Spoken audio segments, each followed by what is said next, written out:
These are the cough drops that I had when I was a lad of a boy. They were called Penetro cough drops, and I liked the taste of them. They were kind of strong.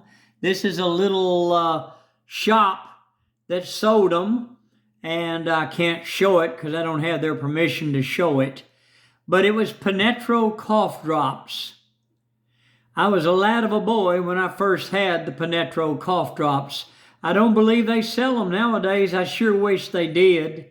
We had what was called the Horehound cough drops also.